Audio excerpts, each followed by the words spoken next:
Fashion ಚಾನಲ್ಗೆ ಸ್ವಾಗತ. ನಾನು ವಿಜಯಲಕ್ಷ್ಮಿ. ಸೊ ಇವತ್ತಿನ ಟಾಪಿಕ್ ಬಂದು ಬೋಟ್ ನೆಕ್ ಬ್ಲೌಸ್ನ ಬ್ಯಾಕ್ ನೆಕ್ ಡಿಸೈನು ಹೇಗೆ ಮಾಡೋದು ಅಂತ ಫುಲ್ ಡೀಟೇಲಾಗಿ ತೋರಿಸ್ತಾ ಇದ್ದೀನಿ. ಸೊ ಇನ್ನೂ ಯಾರು ನನ್ನ ಚಾನಲ್ ಸಬ್ಸ್ಕ್ರೈಬ್ ಮಾಡಿದ್ದೀರಾ ನೋಡ್ತಾ ಇದ್ದೀರಾ, ದಯವಿಟ್ಟು ಸಬ್ಸ್ಕ್ರೈಬ್ ಮಾಡಿ, ಸಪೋರ್ಟ್ ಮಾಡಿ. ಸೊ ಬನ್ನಿ ಟಾಪಿಕ್ ಶುರು ಮಾಡೋಣ. ಸೊ ಆಲ್ರೆಡಿ ನಾನು ಈ ಬ್ಲೌಸ್ನ ಕಟ್ಟಿಂಗ್ನ ಆಲ್ರೆಡಿ ನಾನು ಅಪ್ಲೋಡ್ ಮಾಡಿದ್ದೀನಿ. ಸೊ ಇನ್ನೂ ಯಾರು ನೋಡಿಲ್ಲ ದಯವಿಟ್ಟು ನೋಡಿ, ಕಟ್ಟಿಂಗ್ ಪಾರ್ಟ್ನ ನೋಡಿ, ಆಮೇಲೆ ಡಿಸೈನ್ ಪಾರ್ಟ್ನ ನೋಡಿ, ನಿಮಗೆ ತುಂಬ ಇನ್ನೂ ಚೆನ್ನಾಗಿ ನೀಟಾಗಿ ಅರ್ಥ ಆಗುತ್ತೆ. ಸೊ ಇದನ್ನೆಲ್ಲ ಹೇಗೆ ಮಾರ್ಕ್ ಹಾಕೋದು ಅಂತ ನಾನು ಆಲ್ರೆಡಿ ಕಟ್ಟಿಂಗ್ ಪಾರ್ಟಲ್ಲಿ ತೋರಿಸಿದ್ದೀನಿ. ಸೊ ಇನ್ನೂ ಹೊಸದಾಗಿ ಯಾರು ಕಟ್ಟಿಂಗ್ ಪಾರ್ಟ್ ನೋಡ್ತಾ ಇದ್ದೀರಾ, ಸೊ ಅಂಥವ್ರಿಗೆ ನಾನು ಇನ್ನೂ ಒಂದು ಸರಿ ತೋರಿಸ್ತೀನಿ. ಸೊ ನೋಡಿ, ಶೋಲ್ಡರ್ ಬಂದು ನಾನಿಲ್ಲಿ 7.5 ಇಂಚ್ ಇಟ್ಟಿದ್ದೀನಿ. ಆರ್ಮ್ ಹೋಲು ಅಷ್ಟೇ 7.5 ಇಂಚೆ ಇಟ್ಟಿದ್ದೀನಿ. ಸೊ ಇಲ್ಲಿಂದ ಇಲ್ಲಿಗೆ ನೆಕ್ ಅಗಲ 4 ಇಂಚ್ ಇಟ್ಟು ಬ್ರಾಡ್ ಇಟ್ಟಿದ್ದೀನಿ. ಸೊ ಇಲ್ಲಿಂದ ಇಲ್ಲಿಗೆ 3 ಇಂಚು ನೋಡಿ, 3 ಇಂಚು ಇಟ್ಟು ನಾನೊಂದು ಬೋಟ್ ನೆಕ್ ಆಕಾರ ಕೊಟ್ಟಿದ್ದೀನಿ. ಸೊ ಈಗ ಡಿಸೈನ್ಗೆ ನಾವು ಇನ್ನೂ ಆಕಾರ ಕೊಟ್ಟಿಲ್ಲ. ಸೊ ಡಿಸೈನ್ಗೆ ಆಕಾರ ಕೊಡೋಣ. ಸೊ ನೋಡಿ,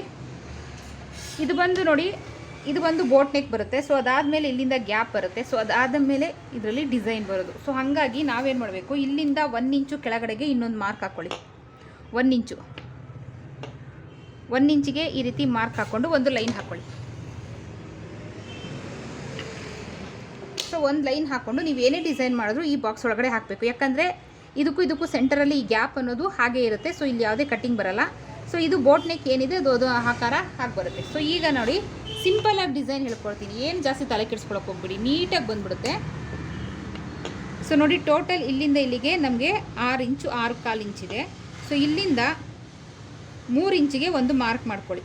ಸೊ ನೋಡಿ, ಇಲ್ಲೇನು ಲೈನ್ ಇದೆ ಇಲ್ಲಿಗೆ ಅದು ಹೊಂದುತ್ತೆ. ಸೊ ಇವಾಗ ನಾವೇನು ಮಾಡಬೇಕು ನೋಡಿ, ಇಲ್ಲಿಂದ ಈ ರೀತಿ ಮಾರ್ಕ್ ಹಾಕ್ಕೊಳ್ಳಿ.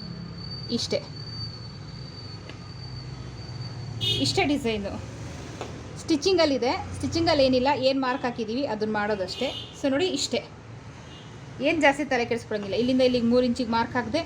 ಸೊ ಇಲ್ಲಿಂದ ಹೀಗೆ ತಂದು ಈ ರೀತಿ ಶೇಪ್ ಕೊಟ್ಟೆ. ಸೊ ಇಷ್ಟೇ ಡಿಸೈನು. ತುಂಬ ಏನು ಬರ್ಕೊಳ್ಳೋದು ಅದು ಇಲ್ಲ, ಏನು ಬೇಡ. ಸೊ ಇದ್ರ ಮೇಲೆಲ್ಲ ಹೈಲೈಟ್ ಮಾಡ್ಕೊಳ್ಳಿ.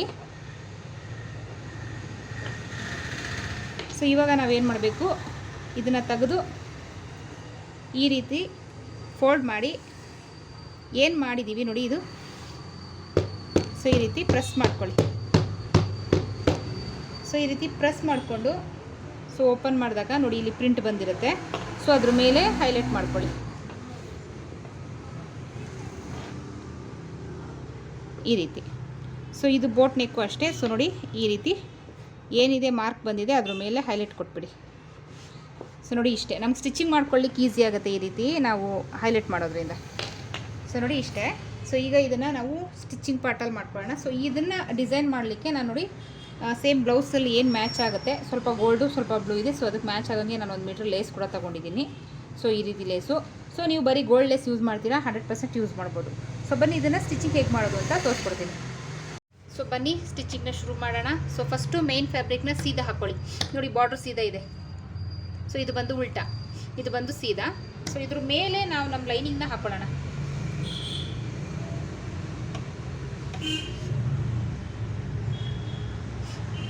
ನೋಡಿ ಈ ರೀತಿ. ಸೊ ಈ ರೀತಿ ಹಾಕ್ಕೊಂಡು ಬಿಗಿನರ್ಸ್ ನೀವು ಯಾರಾದರೂ ಇದ್ದರೆ ಪಿನ್ ಮಾಡ್ಕೊಳ್ಳಿ, ಬೆಸ್ಟು. ಅದು ಸ್ಟಿಚ್ ಹಾಕಿದ್ಮೇಲೆ ಅಲ್ಗಾಡಿದರೆ ಆ ಕಡೆ ಈ ಕಡೆ ಹೋಗಿರುತ್ತೆ. ಅದ್ರ ಬದಲು ಪಿನ್ ಮಾಡ್ಕೊಳ್ಳೋದು ಬೆಸ್ಟು. ಪಿನ್ ರಿಮೂವ್ ಮಾಡ್ಕೊಳ್ಳೋದೇ ನಮಗೇನು ದೊಡ್ಡ ವಿಷಯ ಅಲ್ಲ ಅಲ್ವಾ.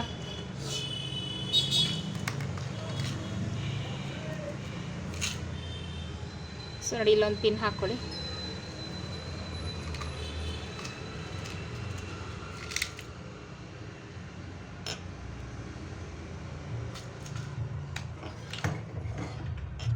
ಸೊ ಈಗ ಇದು ಬೇಡ, ಫಸ್ಟು ಇದು ಏನಿದೆ ಶೇಪು, ಸೊ ಅದ್ರ ಮೇಲೆ ಸ್ಟಿಚ್ ಹಾಕೋಣ. ಇದು ಹೇಗಿದೆ ಹಾಗೆ.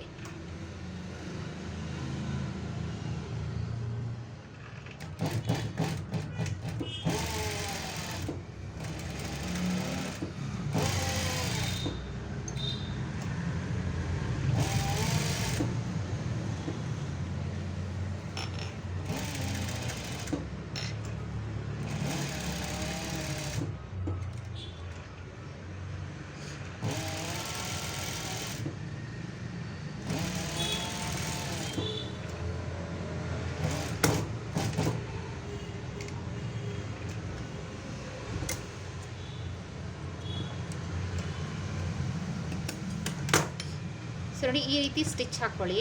ಪಿನ್ನ ರಿಮೂವ್ ಮಾಡ್ಕೊಳ್ಳೋಣ. ಸೊ ರಿಮೂವ್ ಮಾಡಿಕೊಂಡು ನೋಡಿ ಫಸ್ಟ್ ಇದನ್ನು ಈ ರೀತಿ ಫೋಲ್ಡ್ ಮಾಡ್ಕೊಳ್ಳಿ ನೀಟಾಗಿ. ಕೆಳಗಡೆ ಎಲ್ಲೂ ಪೀಸ್ ಸಿಕ್ಕಾಕೊಂಡಿದೆಯಾ ಇಲ್ವಾ ಅದೆಲ್ಲ ಕನ್ಫರ್ಮ್ ಮಾಡಿಕೊಂಡು ಫೋಲ್ಡ್ ಮಾಡ್ಕೊಳ್ಳಿ. ಸೊ ನೋಡಿ ಈ ರೀತಿ ಫೋಲ್ಡ್ ಮಾಡಿಕೊಂಡು ಫಸ್ಟು ಸ್ವಲ್ಪ ಕಟ್ ಮಾಡ್ಕೊಳ್ಳಿ. ಸೊ ಈ ರೀತಿ ಕಟ್ ಮಾಡಿಕೊಂಡು ಇದನ್ನು ಓಪನ್ ಮಾಡ್ಕೊಳ್ಳಿ. ಸೊ ಫೋಲ್ಡೆಡಲ್ಲೇ ಕಟ್ ಮಾಡೋಕ್ಕೆ ಹೋದರೆ ಏನಾದರೂ ಒಂಚೂರು ಏರುಪೇರು ಹೋದರೆ ಆ ಡಿಸೈನ್ ಏನಿದೆ ಚೇಂಜ್ ಆಗೋ ಚಾನ್ಸ್ ಇರುತ್ತೆ. ಸೊ ಹಂಗಾಗಿ ಇಷ್ಟು ಕಟ್ ಮಾಡಿಕೊಂಡು ನೋಡಿ ಇದನ್ನು ಸುತ್ತ ನಮ್ಮ ಸ್ಟಿಚ್ಗಿನ್ನ 1/4 ಇಂಚ್ ಬಟ್ಟೆ ಬಿಟ್ಟು ಮಿಕ್ಕಿದೆಲ್ಲ ಸ್ಟಿಚ್ ಪಕ್ಕ ಈ ರೀತಿ ಕಟ್ ಮಾಡಿ ತಗೊಳ್ಳಿ. ಈ ರೀತಿ ಕಟ್ ಮಾಡೋದು ಬೆಸ್ಟ್ ವೇ. ಫೋಲ್ಡ್ ಮಾಡ್ಕೊಂಡು ಹಾಗೆ ಕಟ್ ಮಾಡ್ಬೋದಲ್ಲ ಅಂತ ನೀವು ಕೇಳ್ಬೋದು. ಬಟ್ ಆವಾಗ ಒಂಚೂರು ಮಿಸ್ ಆದ್ರೂ ಡಿಸೈನು ಹಾಳಾಗುತ್ತೆ, ಫ್ಯಾಬ್ರಿಕ್ಕು ಹಾಳಾಗುತ್ತೆ. ಸೊ ಹಾಗಾಗಿ ಈ ರೀತಿ ಮಾಡ್ಕೊಳ್ಳಿ. ಸೊ ಈಗ ಈ ಕೋನ್ ಇದೆಯಲ್ಲ ಸುತ್ತನೂ ನಾಚ್ ಹಾಕ್ಕೊಳ್ಳಿ. ಈ ಕೋನಲ್ಲಿ ನೀಟಾಗಿ ನಾಚ್ ಹಾಕ್ಕೊಳ್ಳಿ.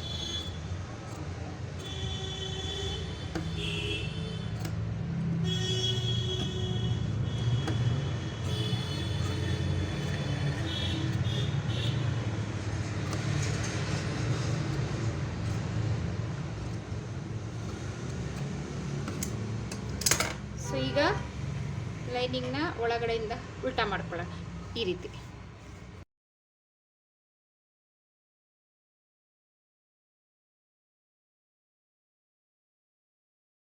ಸೊ ಈ ರೀತಿ ಉಲ್ಟಾ ಆದಮೇಲೆ ಸೊ ಐರನ್ ಮಾಡಿಕೊಂಡ್ರೆ ಇದು ನೀಟಾಗಿ ಕಾಣುತ್ತೆ. ನಾನು ಐರನ್ ಮಾಡಿ ತೋರಿಸ್ತೀನಿ. ಸೊ ನೋಡಿ ಐರನ್ ಮಾಡಿದ್ಮೇಲೆ ಇವಾಗ ಒಂಥರ ನೀಟಾಗಿ ಕಾಣಿಸ್ತಾ ಇದೆ. ಸೊ ಈಗ ಇದನ್ನು ಟರ್ನ್ ಮಾಡ್ಕೊಳ್ಳೋಣ. ಟರ್ನ್ ಮಾಡಿಕೊಂಡು ಫಸ್ಟಿಗೆ ಏನು ಮಾಡಬೇಕು ಅಂದರೆ ನೋಡಿ ಇಲ್ಲಿ ಕಾಣಿಸ್ತಾ ಇದೆಯಾ ಬೋಟ್ ನೆಕ್ ನಾವು ಮಾರ್ಕ್ ಹಾಕಿರೋದು. ನಿಮ್ಗೆ ಕಾಣಿಸಿಲ್ಲ ಅಂದರೆ ಕ್ಯಾಮ್ರಾದಲ್ಲಿ ಕಾಣಿಸ್ತಾ ಇರಲ್ಲ, ಡೈರೆಕ್ಟ್ ಕಾಣಿಸ್ತಿರುತ್ತೆ. ಸೊ ಅದ್ರ ಮೇಲೆ ಹೈಲೈಟ್ ಮಾಡ್ಕೊಳ್ಳಿ.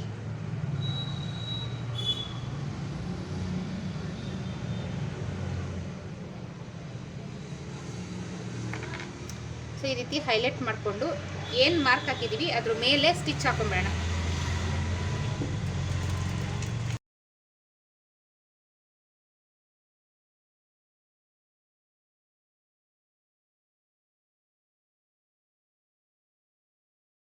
ಸ್ಟಿಚ್ ಹಾಕಿದ್ಮೇಲೆ 1/4 ಇಂಚು ಬಿಟ್ಟು ಸ್ಟಿಚ್ಗಿನ್ನ 1/4 ಇಂಚು ಬಿಟ್ಟು ನೋಡಿ ಈ ರೀತಿ ಕಟ್ ಮಾಡಿ ತೆಗೆದುಬಿಡೋಣ.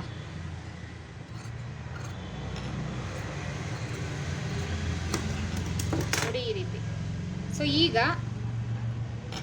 ಲೈನಿಂಗ್ ಏನಿದೆ ಅದು ಅಟ್ಯಾಚ್ ಮಾಡ್ಕೊಳ್ಳೋಣ.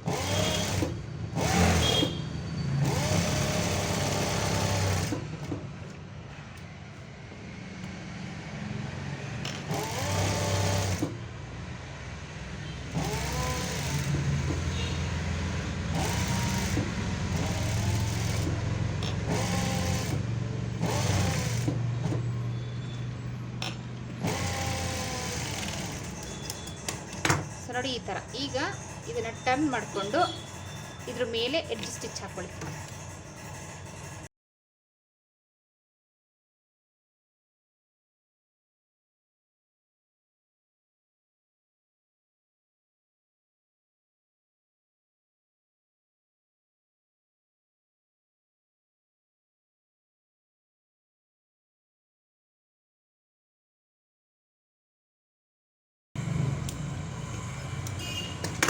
ನೋಡಿ ಈ ರೀತಿ ರೆಡಿ ಮಾಡ್ಕೊಳ್ಳಿ. ಈಗ ಇದಕ್ಕೆ ಪಟ್ಟಿ ಪೀಸ್ ಕಟ್ಕೊಳ್ಳೋಣ.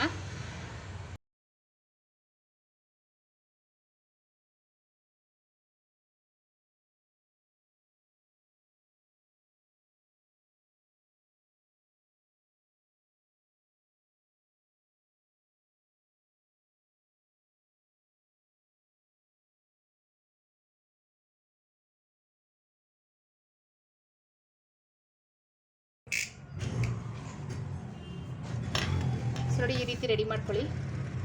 ಸೊ ಫಸ್ಟೇ ನಾವು ಡಾಟ್ಗೆ ಮಾರ್ಕ್ ಹಾಕಿರ್ತೀವಿ ನೋಡಿ, ಇಲ್ಲಿದೆ ಕಟ್ಟಿಂಗಲ್ಲಿ ಮಾರ್ಕ್ ಹಾಕಿರ್ತೀವಿ.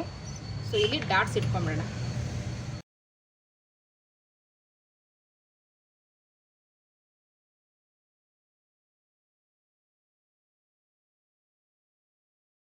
ಈ ರೀತಿ ಸೊ ಈ ರೀತಿ ಡಾಟ್ಸ್ ಇಟ್ಕೊಂಡ್ಮೇಲೆ ಸೊ ಈಗ ಇಲ್ಲಿ ನಾವು ಲೇಸ್ ತೊಗೊಂಡಿದ್ವಲ್ಲ ಅದನ್ನು ಅಟ್ಯಾಚ್ ಮಾಡ್ಕೊಳ್ಳೋಣ.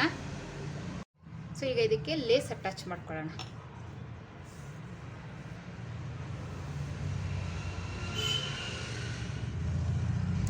ಸೊ ಇಲ್ಲಿ ನೋಡಿ ಈ ರೀತಿ ಲೇಸ್ನ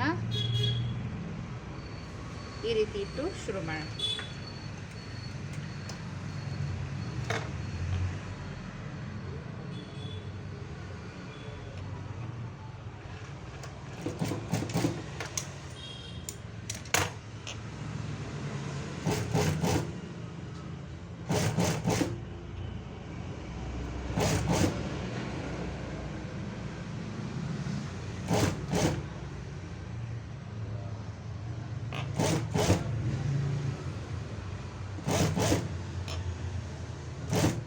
ಸೊ ನೋಡಿ ಇಲ್ಲಿ ಬಂದಾಗ ನೋಡಿ ಈ ಒಂದು ರೈಟ್ ಸೈಡ್ ಬೆಳ್ಳಿರುತ್ತಲ್ಲ ಇದನ್ನು ಈ ಥರ ಇಟ್ಕೊಳ್ಳಿ. ಬೆಳ್ಳನ್ನ ಈ ರೀತಿ ಇಟ್ಕೊಂಡು ಇದನ್ನು ನೋಡಿ ಈ ರೀತಿ ಫೋಲ್ಡ್ ಮಾಡ್ಕೊಳ್ಳಿ. ಸೊ ಫೋಲ್ಡ್ ಮಾಡ್ಕೊಂಡಾಗ ನೋಡಿ ಇಲ್ಲೊಂದು ಫಿಲ್ಟ್ ಅನ್ನೋದು ಬರುತ್ತೆ. ಸೊ ಈ ರೀತಿ ನೀವು ಲೇಸ್ ಅಟ್ಯಾಚ್ ಮಾಡುವಾಗ ಡೈರೆಕ್ಟ್ ಬರೋಕ್ಕಾಗಲ್ಲ. ಈ ರೀತಿ ಕೋನ ಬಂದಾಗ ಸ್ಕ್ವೇರ್ ಬಂದಾಗ ಈ ರೀತಿನೇ ಮಾಡ್ಕೊಳ್ಬೇಕು. ಸೊ ನೋಡಿ ಇನ್ನೊಂದು ಸರಿ ಹೇಳ್ಕೊಡ್ತೀನಿ. ಸೊ ಇಲ್ಲಿಗೆ ಬಂದಿದೆ, ಇನ್ನೊಂದು ಸ್ವಲ್ಪ ದೂರ ಜಾಗ ಇದೆ, ಒಂದು 1/4 ಇಂಚಷ್ಟು. ಸೊ ಆವಾಗಲೇ ಈ ಬೆಳ್ಳು ರೈಟ್ ಹ್ಯಾಂಡ್ ಬೆಳ್ಳನ್ನ ಈ ರೀತಿ ಇಟ್ಕೊಂಡು ಸೊ ನೋಡಿ ಈ ರೈಟ್ ಹ್ಯಾಂಡ್ ಬೆಳ್ಳನ್ನ ಈ ಲೇಸ್ ಮೇಲೆ ಇಟ್ಕೊಳ್ಳಿ. ಬೆಳ್ಳನ್ನ ಇದು ಹೀಗಿರುತ್ತಲ್ಲ, ಬೆಳ್ಳನ್ನ ಈ ರೀತಿ ಇಟ್ಕೊಂಡು ಇದನ್ನು ಈ ರೀತಿ ಟರ್ನ್ ಮಾಡ್ಕೊಳ್ಳಿ. ಟರ್ನ್ ಮಾಡ್ಕೊಂಡಾಗ ಇಲ್ಲಿ ಆಟೋಮೆಟಿಕ್ಕಾಗಿ ಒಂದು ಫಿಲ್ಟ್ ಬರುತ್ತೆ. ಸೊ ಅದ್ರ ಮೇಲೆ ಆ ಫಿಲ್ಟ್ ಮೇಲೆ ಸ್ಟಿಚ್ ಹಾಕ್ಕೊಂಡು ಮತ್ತೆ ಈ ರೀತಿ ಟರ್ನ್ ಮಾಡಿಕೊಂಡು ಮತ್ತೆ ಈ ರೀತಿ ಆ ಏನು ಅಲ್ಲಿ ಫಿಲ್ಟ್ ಬಂದಿರುತ್ತೆ ಅದ್ರ ಮೇಲೆ ಈ ರೀತಿ 1-2 ಸ್ಟಿಚ್ ರಫ್ ಹೊಡ್ಕೊಳ್ಳಿ. ಸೊ ಅದಾದಮೇಲೆ ಮತ್ತೆ ಈ ರೀತಿ ಟರ್ನ್ ಮಾಡ್ಕೊಳ್ಳಿ. ಸೊ ಇವಾಗ ನೋಡಿ ಎಕ್ಸಾಕ್ಟಾಗಿ ಬಂದ್ಬಿಡುತ್ತೆ, ನೀಟಾಗಿ ಬರುತ್ತೆ. ಸೊ ಇಲ್ಲಾಂದರೆ ನಾವು ಲೇಸ್ನ ನೀಟಾಗಿ ಅಟ್ಯಾಚ್ ಮಾಡಲಿಕ್ಕೆ ಆಗಲ್ಲ. ಸೊ ನೋಡಿ ಈ ಕೋನಲ್ಲೂ ಅಷ್ಟೇ ಸೇಮ್ ಅದೇ ಟೆಕ್ನಿಕ್ನ ಯೂಸ್ ಮಾಡ್ಕೊಳ್ಳಿ. ರೈಟ್ ಹ್ಯಾಂಡ್ ಬೆಳ್ಳಿದೆಯಲ್ಲ, ಸೊ ಇಲ್ಲಿ ಇಟ್ಕೊಂಡು ಇದನ್ನು ಈ ರೀತಿ ಟರ್ನ್ ಮಾಡ್ಕೊಳ್ಳಿ ನೋಡಿ ಈ ರೀತಿ. ಸೊ ಇಲ್ಲಿ ನೋಡಿ ಒಂದು ಫಿಲ್ಟ್ ಅನ್ನೋದು ಬಂತು.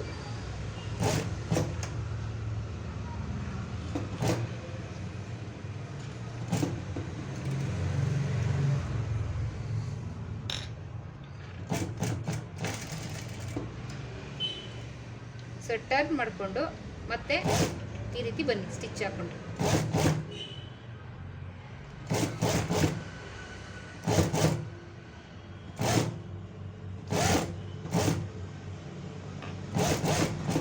ಸೊ ಇಲ್ಲಿ ಬಂದಾಗ ಚೂರು ಎಕ್ಸ್ಟ್ರಾ ಕಟ್ ಮಾಡ್ಕೊಳ್ಳಿ, ಯಾಕಂದರೆ ಮಡ್ಚಿ ಸ್ಟಿಚ್ ಮಾಡಬೇಕು. ಸೊ ಈ ರೀತಿ ಎಕ್ಸ್ಟ್ರಾ ಕಟ್ ಮಾಡಿಕೊಂಡು ಸೊ ಇದನ್ನು ಈ ರೀತಿ ನೋಡಿ ಇದ್ರೊಳಗಡೆ ಕೊಡ್ತಾ ಇದ್ದೀನಿ. ಸೊ ಈ ರೀತಿ ಸ್ಟಿಚ್ ಮಾಡಿ ಮತ್ತೆ ಟರ್ನ್ ಮಾಡಿ ಈ ಎಡ್ಜ್ ಇದೆಯಲ್ಲ, ಈ ಎಡ್ಜ್ ಮೇಲೆ ಸ್ಟಿಚ್ ಹಾಕ್ಕೊಂಡು ಬರಬೇಕು.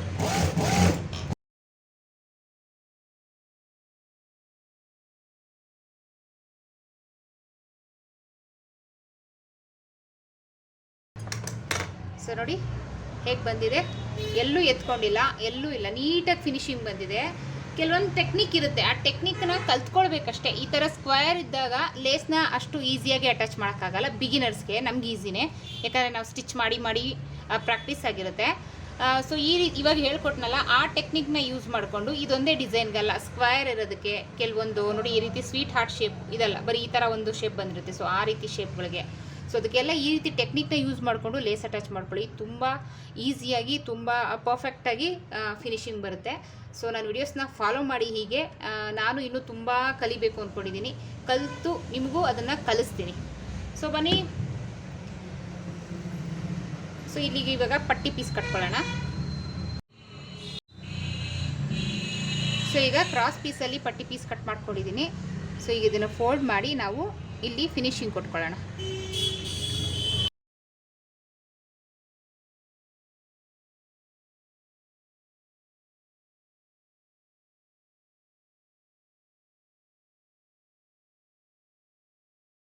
ಸೊ ಈಗ ಚಿಕ್ಕದಾಗಿ ನಾಚ್ ಹಾಕ್ಕೊಳ್ಳಿ.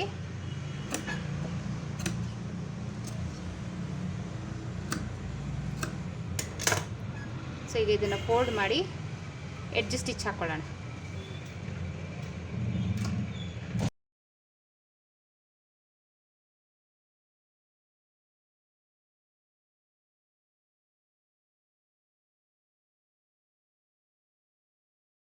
ಜಾಗಕ್ಕೆ ನೀವು ಬೇಕು ಅಂದರೆ ಲೇಸ್ನೇ ಹಾಕ್ಕೊಳ್ಬೋದು, ಬಟ್ ಇಲ್ಲಿ ಲೇಸ್ ಹಾಕಿದ್ರೆ ನನಗೆ ಓವರ್ ಆಗುತ್ತೆ ಅನಿಸ್ತಾ ಇದೆ. ಸೊ ಹಾಗಾಗಿ ನಾನಿಲ್ಲಿ ಗೋಲ್ಡ್ ಕಲರ್ ಬಾರ್ಡ್ರ್ ಇದೆಯಲ್ಲ, ಸೊ ಗೋಲ್ಡ್ ಕಲರನ್ನು ಫ್ಯಾಬ್ರಿಕ್ಕಿಂದ ಪೈಪಿಂಗ್ ಮಾಡ್ಕೊಳ್ತಾ ಇದ್ದೀನಿ. ಸೊ ಇದನ್ನು ಒಂದು ಕ್ರಾಸ್ ಪೀಸಲ್ಲಿ ಕಟ್ ಮಾಡ್ಕೊಂಡು ಜಾಯಿಂಟ್ ಮಾಡ್ಕೊಂಡಿದ್ದೀನಿ. ಸೊ ಒಂದು ಸೈಡ್ ಇದನ್ನು ಫೋಲ್ಡ್ ಮಾಡಿ ಸ್ಟಿಚ್ ಮಾಡ್ಕೊಳ್ಳೋಣ.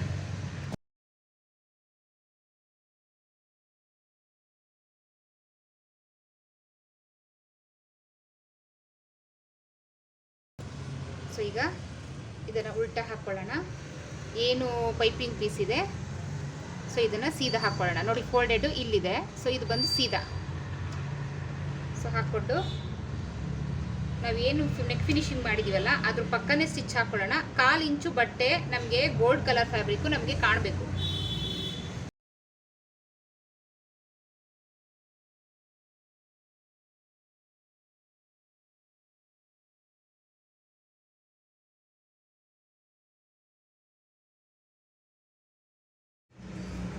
ಸೊ ಈಗ ಇದನ್ನು ಈ ರೀತಿ ಫೋಲ್ಡ್ ಮಾಡಿ ಬಾಡಿ ಪೀಸ್ ಮೇಲೆ ಸ್ಟಿಚ್ ಬರಬೇಕು, ಆ ರೀತಿ ಸ್ಟಿಚ್ ಹಾಕ್ಕೊಳ್ಳಿ.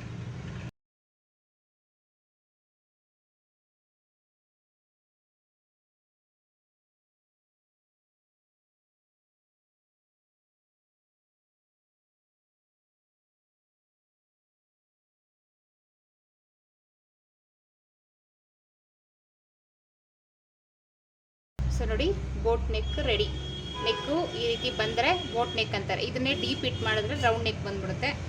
ಸೊ ಈ ಟಾಪಿಕ್ಕು ಅರ್ಥ ಆಯಿತು ಅಂದ್ಕೊಳ್ತೀನಿ, ಇಷ್ಟ ಆಯಿತು ಅಂದ್ಕೊಳ್ತೀನಿ. ಆ್ಯಕ್ಚುಲಿ ಈ ಶೇಪ್ ಅಂದರೆ ನನಗೆ ಭಾಳ ಇಷ್ಟ. ತುಂಬ ವೇರ್ ಮಾಡಿದಾಗ ತುಂಬ ಚೆನ್ನಾಗಿ ಲುಕ್ ಬರುತ್ತೆ, ತುಂಬ ಈಸಿಯಾಗಿ ಮಾಡ್ಬೋದು. ನಾನು ಸ್ವಲ್ಪ ನಿಮಗೆ ಡೀಟೇಲಾಗಿ ಹೇಳ್ಕೊಟ್ಟಿದ್ದೀನಿ. ಸೊ ಹಾಗಾಗಿ ವಿಡಿಯೋ ಸ್ವಲ್ಪ ಲೆಂತ್ ಆಗಿದೆ.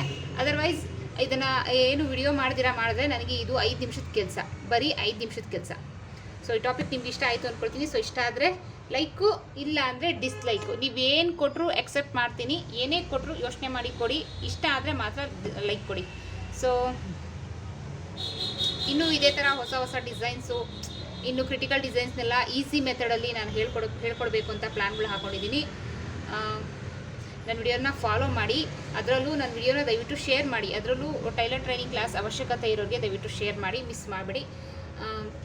ನನ್ನ ನೆಕ್ಸ್ಟು ಇಂಟ್ರೆಸ್ಟಿಂಗ್ ಟಾಪಿಕ್ ಜೊತೆಗೆ ಸಿಗ್ತೀನಿ. ಅಲ್ಲಿವರೆಗೂ take care, bye. Thank you.